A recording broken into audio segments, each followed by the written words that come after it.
और बढ़ते हैं अब अहम खबरों की ओर। सबसे पहले बात एक बड़ी खबर की जो इस वक्त आरा से आ रही है। आरा में एक व्यवसायी की गोली मारकर हत्या कर दी गई है। अज्ञात बाइक सवार अपराधियों ने गोली मारी है। घटनास्थल पर ही व्यवसायी की मौत हो गई है। हत्या की घटना से इलाके में हड़कंप मचा हुआ है। नगर थाना क्षेत्र के आनंद नगर मोहल्ले की घटना है। तो बड़ी खबर आरा से, जहां एक व्यवसायी की गोली मारकर हत्या कर दी गई है। हिमांशु हमारे सहयोगी हमारे साथ फोन लाइन पर जुड़े। हिमांशु, कब की यह घटना और क्या पुलिस ने कार्रवाई की है अब तक?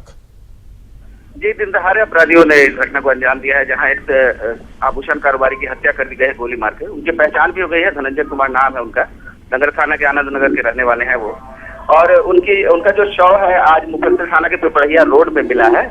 और उसके बाद मौके पर पुलिस पहुंची है। घटना की छानबीन की जा रही है। हालांकि जो आभूषण कारोबारी है उनसे लूट की कोई संभावना नजर नहीं आ रही है। उनके पास जो सामान था, उनकी अपाचे बाइक थी, वो भी घटनास्थल पे पड़ी है। और कोई भी अभी कारण का पता नहीं चल पा रहा है। फिलहाल पुलिस ने शव को पोस्टमार्टम के लिए आरा सदर अस्पताल भेज दिया है। आप जिस तरीके से बता रहे हैं लूट की कोशिश नहीं की गई ऐसा लग रहा है, तो क्या कुछ और मामला हो सकता है हिमांशु? जी, घटनास्थल पर मृतक की जो पत्नी है वो पहुंची है। उन्होंने बताया है कि रोजाना की तरह जो आभूषण कारोबारी मृतक जो है वो आज अपने चांदी थाना इलाके के अकदराव बाजार स्थित अपने दुकान पे जा रहे थे। उसके बाद उनको हत्या की जानकारी मिली। तो अभी कुछ भी पता नहीं चल पा रहा है कि अपराधियों ने किस कारण से उनकी हत्या की है। चलिए, तो आरा में एक व्यवसायी की गोली मारकर हत्या कर दी गई। पुलिस पूरे मामले की छानबीन कर रही है। बढ़ते आगे, इधर बेगूसराय में बीती रात लुटेरों ने जमकर उत्पात मचाया। लूट की वारदात के दौरान जहां लुटेरों ने एक ट्रक ड्राइवर का पैर काट दिया तो वहीं दूसरे को गोली मार दी है। गोली से घायल ड्राइवर का इलाज सदर अस्पताल में चल रहा है, जहां उसकी स्थिति अभी भी गंभीर बनी हुई है। घटना चकिया थाना क्षेत्र के राजेंद्र पुल के पास की है। बीती रात चकिया थाना क्षेत्र के राजेंद्र पुल के पास आधे दर्जन की संख्या में लुटेरों ने कई ट्रकों में लूट की घटना को अंजाम दिया। 6 डाकू लोग आया और सब लाइन से लूट रहा था। और एक हमारा नंबर से पहले गाड़ी का नंबर था लूटने का वो लोग।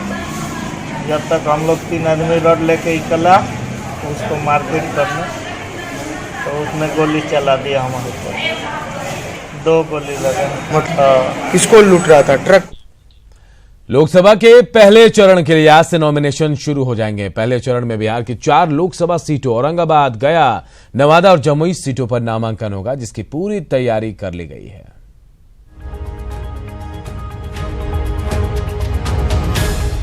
लोकसभा चुनाव के पहले चरण के लिए आज से नॉमिनेशन शुरू हो जाएगा, जो 25 मार्च तक चलेगा। नॉमिनेशन की प्रक्रिया सुबह 11 बजे से दोपहर 3 बजे तक चलेगी। पहले चरण में बिहार की 4 लोकसभा सीटें औरंगाबाद, गया सुरक्षित, नवादा और जमुई सुरक्षित सीट पर नामांकन होगा। 26 मार्च को नॉमिनेशन की जांच होगी, जबकि प्रत्याशियों के नाम वापस लेने की अंतिम तारीख 28 मार्च है। 11 अप्रैल को होने वाले पहले चरण के चुनाव के लिए होने वाले नामांकन के लिए जुलूस में 3 वाहन तक की अनुमति है, जबकि गाड़ियों को नॉमिनेशन सेंटर से 100 मीटर दूर रखना होगा। बता दें कि नवादा विधानसभा क्षेत्र के लिए भी आज से ही नॉमिनेशन की प्रक्रिया शुरू होगी। बात औरंगाबाद लोकसभा सीट की करें तो यहां कुल मतदान केंद्रों की संख्या 1965 है, जिसमें शहरी क्षेत्र में बूथों की संख्या 129 है, जबकि ग्रामीण क्षेत्र में कुल 1836 बूथ बनाए गए हैं। यहां कुल वोटर्स 17,37,821 हैं। तो वहीं जमुई सुरक्षित सीट के लिए कुल बूथ 1850 हैं। इनमें शहरी बूथ 160 जबकि ग्रामीण बूथ 1690 हैं। यहां कुल वोटर्स 17,09,356 हैं।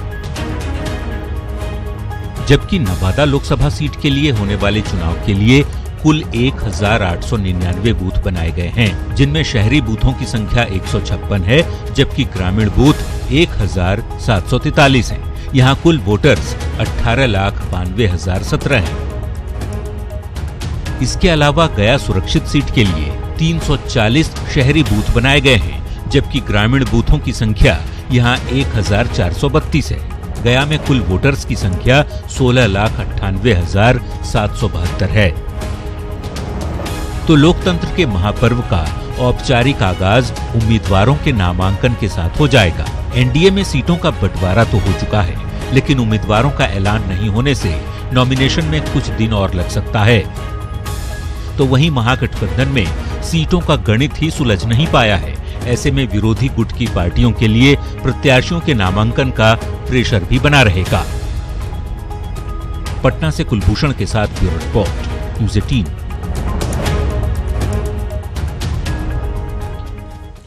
तो पहले चरण की वोटिंग के लिए नामांकन की प्रक्रिया शुरू हो गई है। औरंगाबाद में भी नामांकन हो रहे हैं और हमारे सहयोगी हमारे साथ जुड़े हैं संजय कुमार सिन्हा। संजय, क्या कुछ तस्वीर सामने आ रही है, वहां नामांकन की प्रक्रिया शुरू हो गई है क्या? औरंगाबाद लोकसभा क्षेत्र के लिए आज से नामांकन की प्रक्रिया शुरू हो गई है। इसके लिए जिला प्रशासन ने सुरक्षा के व्यापक इंतजाम कर रखे हैं। हालांकि आज एक ही उम्मीदवार के नामांकन होने की सूचना मिली है, लेकिन अभी तक एक भी नामांकन अभी तक नहीं हो पाया है। इसके लिए सारी तैयारियां जिला प्रशासन ने कर रखी है। उम्मीदवार आएंगे और अपना नामांकन पत्र दाखिल करेंगे। जी अनु संजय, एक तरफ तो घोषणा हो गई चुनाव की, उम्मीदवारों के माफ कीजिएगा सीटों की घोषणा हो गई, उम्मीदवार तय नहीं है, ऐसे में थोड़ी असमंजस की स्थिति भी होगी। जी बिल्कुल बिल्कुल बिल्कुल। कल तक तो स्थिति ये थी कि औरंगाबाद लोकसभा क्षेत्र में जो एनडीए के उम्मीदवार कौन होंगे, कांग्रेस के उम्मीदवार कौन होंगे, इस बात का भी खुलासा नहीं हो सका था। हालांकि एनडीए की सीट जो है और औरंगाबाद की सीट जो है भाजपा के खाते में जाने के बाद आम जनों में कुछ राहत मिली कि वहाँ की जो स्थिति बनी हुई थी उस थोड़ा स्पष्ट हो सका। लेकिन देखते हैं कि आगे एक दो दिनों में यह तस्वीर पूरी तरह से साफ हो जाएगी और यहाँ के जनमानस में जो वहाँ की स्थिति बनी हुई है वो क्लियर होगा। जी निश्चित तौर पर सबकी तैयारी होगी और नॉमिनेशन करने के लिए थोड़ी देर से सही लेकिन लोग पहुंचेंगे। तो लोकसभा के पहले चरण के लिए आज से नॉमिनेशन शुरू हो गया है और पहले चरण में बिहार के 4 लोकसभा सीटों औरंगाबाद, गया, नवादा, जमुई सीटों पर नामांकन होगा। लेकिन थोड़ी असमंजस की स्थिति है। सीटों की घोषणा तो हो गई, कौन सी पार्टी किस सीट पर लड़ेगी, एनडीए और महागठबंधन में थोड़ी देरी है, एनडीए में हो गई है, लेकिन अभी भी असमंजस की स्थिति है कौन कहां से चुनाव लड़े। लेकिन आज तारीख है नामांकन की, पहली तारीख, और आज से नामांकन की प्रक्रिया पहले फेज की वोटिंग के लिए शुरू हो रही है। और नवादा से हमारे सहयोगी अनिल विशाल भी हमारे साथ फोन लाइन पे जुड़े हुए हैं। अनिल, नवादा में क्या कुछ दिख रहा है, क्या नामांकन के लिए प्रत्याशी या उम्मीदवार वहां पहुंच रहे हैं? बता दें कि नवादा में लोकसभा चुनाव के साथ साथ विधानसभा उपचुनाव का भी नामांकन प्रक्रिया आज से शुरू हो गया है।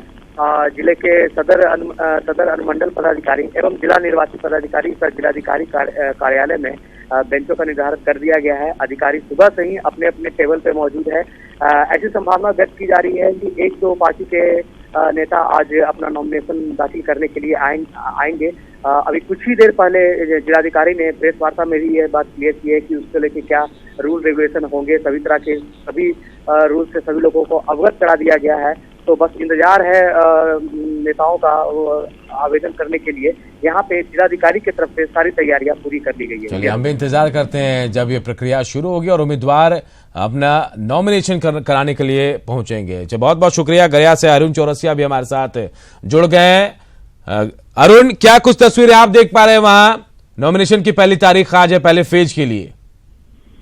देखिए, नामांकन की पहली तारीख है और आज से नामांकन की प्रक्रिया जो 11 बजे निर्धारित समय है, 11 बजे से 3 बजे तक होना है और आज से ये प्रक्रिया शुरू हो रही है। तो मुख्य जो यहाँ 2 गठबंधन है, महागठबंधन और एनडीए, के प्रत्याशी की अभी तक आधिकारिक घोषणा नहीं हुई है, इसलिए अभी ये लोग आज कम से कम नहीं नामांकन कर पाएंगे। लेकिन जो दूसरे निर्दलीय प्रत्याशी हैं या छोटी पार्टियों के जो प्रत्याशी हैं वो आज नामांकन कर सकते हैं। नामांकन को लेकर काफी तैयारी की गई है। जो गया लोकसभा क्षेत्र है उसके रिटर्निंग ऑफिसर गया के जिलाधिकारी को बनाया गया है।